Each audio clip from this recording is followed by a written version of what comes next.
തിരുവനന്തപുരം വഞ്ചിയൂരിൽ യുവ അഭിഭാഷകയെ ക്രൂരമായി മർദ്ദിച്ച കേസിലെ പ്രതി അഡ്വക്കേറ്റ് ബെയിലിൻ ദാസിനെ കോടതിയിൽ ഹാജരാക്കി.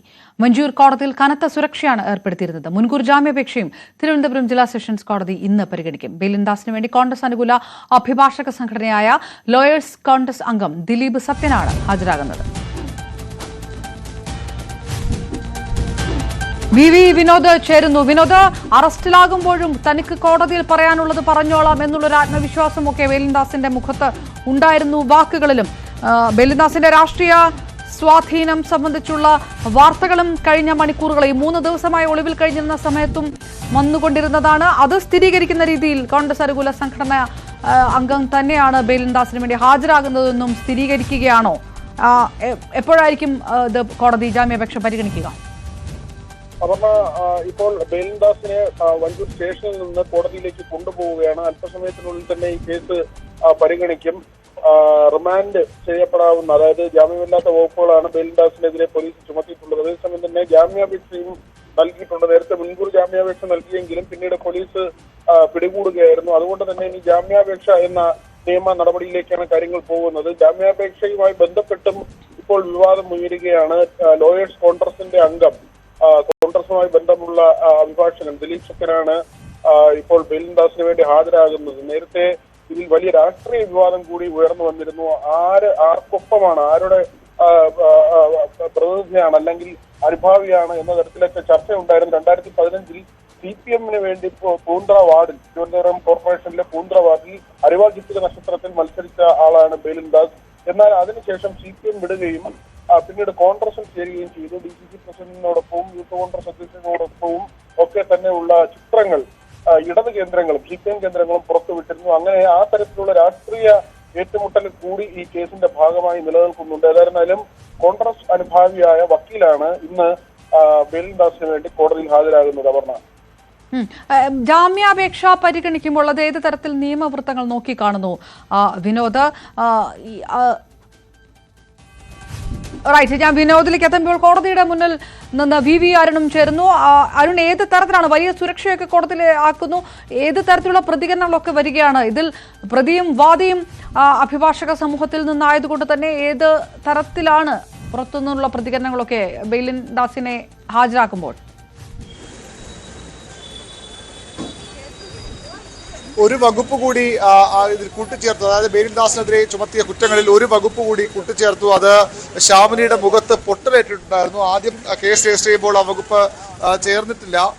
എന്നാൽ ഒരു വകുപ്പ് കൂടി ഇന്നലെ ഈ ചോദ്യം ചെയ്യലിന് ശേഷം ഒരു വകുപ്പ് കൂടി പോലീസ് കൂട്ടിച്ചേർത്തിട്ടുണ്ട്. അത് പക്ഷേ ജാമ്യം നിഷേധിക്കാൻ കാരണമാകുക ആ വകുപ്പ് കൂടിയാകാം. സ്ത്രീത്വത്തെ അപമാനിച്ചു എന്ന കുറ്റമടക്കം ഇയാൾക്കെതിരെ ചുമത്തിയിട്ടുണ്ട്. അതിനൊപ്പം ഈ പൊട്ടലേറ്റു, ശ്യാമിനിയുടെ മുഖത്ത് കവിളിൽ പൊട്ടലേറ്റു. വി അരുൺ, ചില സാങ്കേതിക വിഷയങ്ങൾ. വഞ്ചൂർ കോടതിയിൽ വലിയ സുരക്ഷ ഏർപ്പെടുത്തിയിരിക്കുകയാണ്. അഡ്വക്കേറ്റ് ബെയിലിൻദാസിനെ, അഡ്വക്കേറ്റ് ഷാമിലിയെ മർദ്ദിച്ച കേസിൽ, ജൂനിയർ അഭിഭാഷകയെ മർദ്ദിച്ച കേസിൽ പ്രതിയായ ബെയിലിൻദാസിനെ കോടതിയിൽ ഹാജരാക്കിയിരിക്കുന്നു. ഇന്നലെയാണ് ബെയിലിൻദാസിന്റെ അറസ്റ്റ് രേഖപ്പെടുത്തിയത്. കോടതിയിൽ നിന്നുള്ള ദൃശ്യങ്ങൾ കൂടിയാണ് കാണുന്നതെന്ന് മനസ്സിലാക്കുന്നു. അരുൺ, പോലീസ് സ്റ്റേഷനിൽ നിന്ന് കോടതിയിലേക്ക് പോകുകയാണ്. അരുൺ, വിവരങ്ങൾ. ഒരു വകുപ്പ് കൂടി കൂട്ടിച്ചേർത്തു. ഇവരുടെ ഷാമിനിയുടെ കവിളിൽ പൊട്ടലേറ്റിട്ടുണ്ട്. ആ കവിളിൽ പൊട്ടലേറ്റിട്ടുണ്ട്. ആ വകുപ്പ് കൂടി കൂട്ടിച്ചേർത്താണ് ഇപ്പോൾ ഇയാളുടെ റിമാൻഡ് അപേക്ഷ കോടതിയിൽ സമർപ്പിച്ചിരിക്കുന്നത്. അതുകൊണ്ട് തന്നെ ജാമ്യം കിട്ടാൻ സാധ്യത കുറവാണെന്നാണ് ഇപ്പോൾ മനസ്സിലാകുന്നത്. നേരത്തെയുള്ള വകുപ്പുകളിൽ സ്ത്രീത്വത്തെ അപമാനിച്ചു എന്ന വകുപ്പാണ്. കൈകൊണ്ട് കവിളിൽ അടിച്ചു, അത് ജാമ്യം ലഭിക്കാവുന്ന കുറ്റമാണ്, സ്റ്റേഷൻ ജാമ്യത്തിന് ലഭിക്കാവുന്ന കുറ്റമാണ്. പക്ഷേ സ്ത്രീത്വത്തെ അപമാനിച്ചു എന്ന കുറ്റം കോടതിക്ക് മാത്രം വേണമെങ്കിൽ ജാമ്യം നൽകാവുന്ന, പോലീസ് സ്റ്റേഷൻ ജാമ്യം നൽകാൻ കഴിയാത്ത വകുപ്പാണ്. അതിനൊപ്പമാണ് ഇപ്പോൾ ഈ കവിളിൽ പൊട്ടലേറ്റ്, അതായത് മുറിവല്ല പൊട്ടലേറ്റ് വകുപ്പ് കൂടി ചേർക്കുകയാണ്. അതോടുകൂടി ജാമ്യം നിഷേധിക്കപ്പെടുമെന്നാണ് ഇപ്പോൾ പൊതുവിൽ പോലീസ് പ്രതീക്ഷിക്കുന്നത്. ഇയാളെ ഇവിടെ കോടതിയിൽ ഹാജരാക്കി കഴിഞ്ഞു. അല്പസമയത്തിനകം കോടതി ഇയാളുടെ ജാമ്യാപേക്ഷയിൽ വിധി പറയും. ഞാൻ പോലീസിന്റെ റിമാൻഡ് റിപ്പോർട്ടും ഇയാളെ റിമാൻഡ് ചെയ്യണമെന്ന അപേക്ഷയിലും കോടതി വിധി പറയും. മുൻകൂർ ജാമ്യാപേക്ഷയ്ക്ക് ഇനി പ്രസക്തിയില്ല. അയാൾ പോലീസ് നേരത്തെ അറസ്റ്റ് ചെയ്തുകൊണ്ട് തന്നെ മുൻകൂർ ജാമ്യാപേക്ഷ പ്രസക്തമല്ലാതെയായി മാറിയിട്ടുണ്ട്. ഏറ്റവും പ്രധാനപ്പെട്ട കാര്യം തനിക്കും കാര്യങ്ങൾ പറയാനുണ്ട്. അത് കോടതിയിൽ പറയാനുണ്ടായിരുന്നു. ബേരിൽദാസ് ഇന്നലെ കോടതിയിൽ പോലീസ് അറസ്റ്റ് സ്റ്റേഷനിലേക്ക് കൊണ്ടുവരുമ്പോൾ വ്യക്തമാക്കിയത് ഏതായാലും ഞാൻ വരാം. ബേലിൻദാസിനെ കോടതിയിൽ ഹാജരാക്കിയിരിക്കുന്നു. ഒരു സ്ത്രീത്വത്തെ അപമാനിച്ചു എന്നുള്ളൊരു വകുപ്പ് കൂടി അതിനകത്ത് ചേർത്തിട്ടുണ്ട്. അതുകൊണ്ട് ജാമ്യം ലഭിക്കാനുള്ള സാധ്യത കുറവാണ് എന്നുള്ളൊരു വിലയിരുത്തലുകൾ നിയമവൃത്തങ്ങളുടെ ഭാഗത്തുനിന്നുണ്ട്. അതാണ് അരുൺ റിപ്പോർട്ട് ചെയ്യുന്നത്. ഏതായാലും ലോയേഴ്സ് കോൺഗ്രസിന്റെ അംഗം ദിലീപ് സത്യനാണ് ഹാജരാകുന്നത് ബേലിൻദാസിന് വേണ്ടിയിട്ട്. അരുൺ തുടരാം. നേരത്തെ പറഞ്ഞതുപോലെ തന്നെ ഈ 3 ദിവസം ഒളിവിൽ കഴിഞ്ഞത് എന്ത് സ്വാധീനത്തിലാണ് എന്നുള്ളൊരു ചോദ്യമൊക്കെ നിൽക്കുന്ന സമയത്തു കൂടിയാണ് ആരാണ് ബേലിൻദാസിന് വേണ്ടി സംസാരിക്കുന്നത് എന്നുള്ളൊരു വിഷയം കൂടി വരുന്നത്.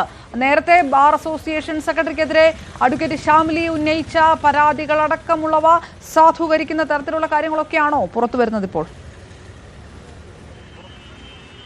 ശ്യാമിലി കൃത്യമായ മൊഴിയാണ് ഇയാൾക്കെതിരെ നൽകിയിട്ടുള്ളത്. കാരണം ക്രൂരമായി മർദ്ദിച്ചു. നേരത്തെയും ഇയാൾ ഇത്തരത്തിൽ പെരുമാറിയിട്ടുണ്ട്. തന്നോട് മാത്രമല്ല മറ്റ് ജൂനിയേഴ്സിനോട് തന്നെയാണ് ഇയാളുടെ പെരുമാറ്റം. ഗർഭിണിയായ സമയത്ത് പോലും ഉപദ്രവിച്ചു തുടങ്ങിയ ഗുരുതരമായ ആരോപണങ്ങൾ ശ്യാമിലിയുടെ മൊഴിയിലുണ്ട്. അത് അനുസരിച്ചാണ് പോലീസ് കേസെടുത്തിട്ടുള്ളത്.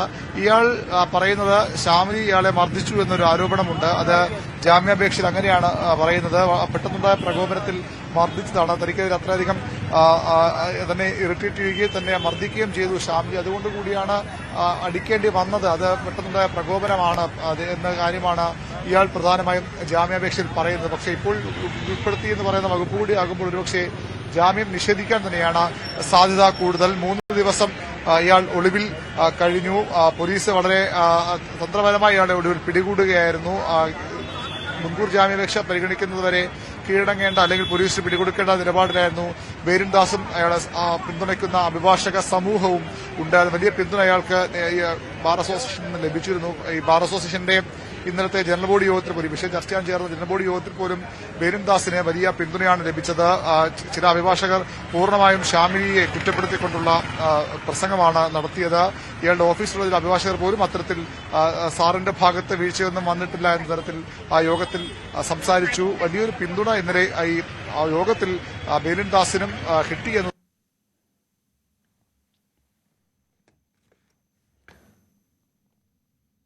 ഏതായാലും അല്പസമയത്തിനകം ജാമ്യാപേക്ഷ കോടതി പരിഗണിക്കും. ഈ പറഞ്ഞതുപോലെ തന്നെ ശക്തമായിട്ടുള്ള ഒരു വകുപ്പ് കൂടി ചേർത്തിട്ടുണ്ട്. അതുകൊണ്ട് തന്നെ കോടതിയുടെ തീരുമാനം നിർണായകമാകുന്നു. സ്റ്റേഷൻ ജാമ്യത്തിൽ വിടാനുള്ള സാധ്യത അടഞ്ഞിരിക്കുന്നു.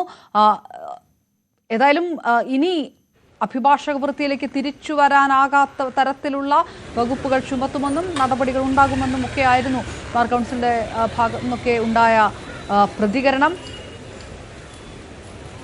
അല്പസമയത്തിനകം ജാമ്യാപേക്ഷ പരിഗണിക്കുമ്പോൾ അതെന്താകും കോടതി എടുക്കുന്ന തീരുമാനം എന്നതുകൂടി ഉറ്റുനോക്കിയാണ്. ഇന്നലെ അറസ്റ്റ് ചെയ്തപ്പോൾ ഏതെങ്കിലും തരത്തിലുള്ള ഒരു പ്രതികരണം മാധ്യമങ്ങളോട് ബേലിൻദാസ് നടത്തിയില്ല. ഞാൻ കോടതിയിലെത്തുമല്ലോ, കോടതിയിൽ പറയാം ഈ കാര്യങ്ങൾ എന്നാണ് പറഞ്ഞത്. 3 ദിവസം യുവ അഭിഭാഷകയെ മർദ്ദിച്ച ശേഷം 3 ദിവസമാണ് ബേലിൻദാസ് ഒളിവിൽ കഴിഞ്ഞത്. ഈ ഒളിവിൽ കഴിഞ്ഞത് തിരുവനന്തപുരത്ത് തന്നെയാണ്. അതുകൊണ്ട് തന്നെ അതാരാണ് സഹായിച്ചത് എന്നതടക്കമുള്ള ചോദ്യങ്ങളെല്ലാം ഉയർന്നു വന്നിരുന്നു.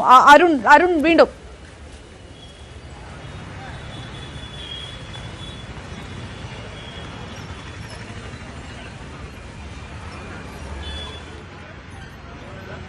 അരുൺ, ജാമ്യാപേക്ഷ എത്ര മണിയോടുകൂടി പരിഗണിക്കുമെന്നാണ് വിവരം?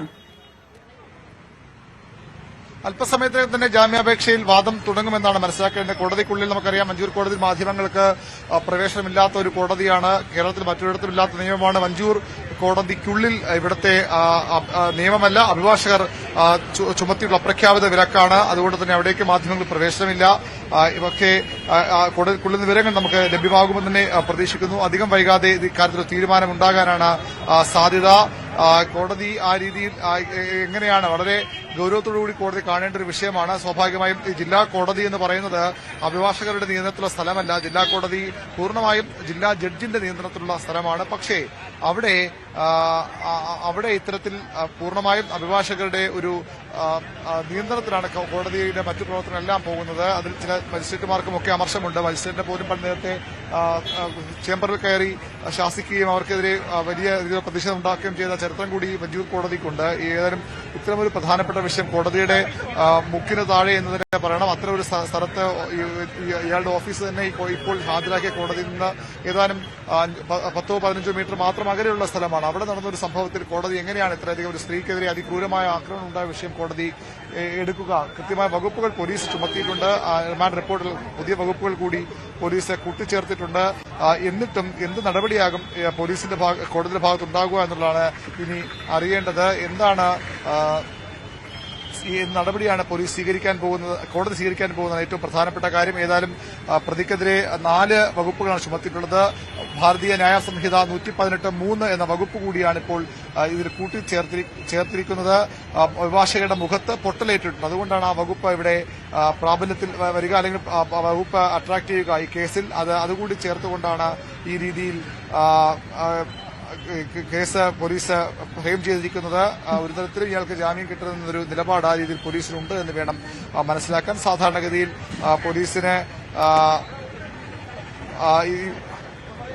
പോലീസ് സാധാരണഗതിയിൽ ഇത്തരം വിഷയങ്ങളിലൊക്കെ സ്വല്പം പതുങ്ങി നിൽക്കാറുണ്ടെങ്കിലും ഈ കാര്യത്തിൽ വളരെ ശക്തമായ നിലപാടാണ് പോലീസ് സ്വീകരിച്ചിട്ടുള്ളത്. വി അരുണാണ് വഞ്ചൂർ കോടതിയിൽ നിന്ന് വിവരങ്ങൾ നൽകിയത്. ഏതായാലും ജാമ്യം അപേക്ഷ സെഷൻസ് കോടതി അല്പസമയത്തിനകം പരിഗണിക്കും. വിവരങ്ങൾ നൽകിയത് വി വിനോദും വി അരുൺ.